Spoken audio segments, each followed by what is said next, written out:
Super boy హేమ్కేష్. Episode 1 మామిడి సంఘటన. ఆంధ్రప్రదేశ్లోని చిన్న పట్టణం గుంటూరులో హేమ్కేష్ అనే బాలుడు ఉండేవాడు.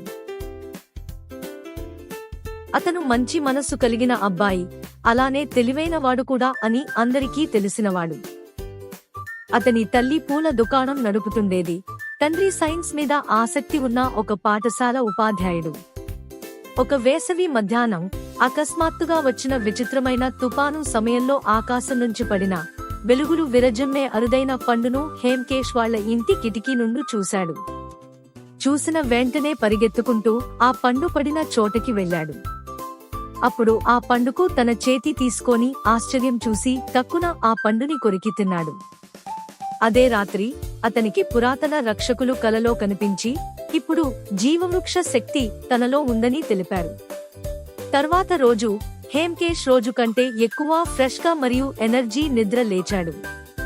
అలానే హేమ్కేష్ చేతి నుండి మెరుపులు రావటం గమనించాడు. ఎప్పటిలాగే స్కూల్ కి తన సైకిల్ మీద వెళ్లడం ప్రారంభించాడు. దారి మధ్యలో పొరపాటున ఒక కుక్క అడ్డం రావడంతో క్రింద పడ్డాడు. తన కాలికి తగిలిన గాయం వెంటనే తగ్గటం గమనించాడు. వెంటనే లెగిచే సైకిల్ ని తీసుకొని పక్కనే ఉన్న అడవిలోకి వెళ్లాడు. తనకి అద్భుతమైన శక్తులు వచ్చాయని గ్రహించాడు. అంచనాలకు మించి ఎత్తులు లెక్కగలడని, గాలి కంటే ఫాస్ట్ గా పరిగెత్తటం, ఆశ్చర్యంతో పాటు ఉత్సాహంతో అతను ఆ శక్తులను రహస్యంగా పరీక్షించడం ప్రారంభించాడు.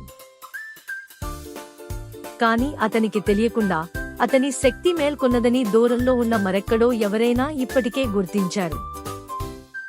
ఈ కథ నచ్చిందా పిల్లలు? మరిన్ని మంచి నీతి కథలు వినాలంటే మా ఛానల్ని లైక్, షేర్, సబ్స్క్రైబ్ చేయండి. కొత్త కథ వచ్చినప్పుడు వెంటనే తెలుసుకోవాలంటే బెల్ ఐకాన్ నొక్కడం మర్చిపోవద్దు.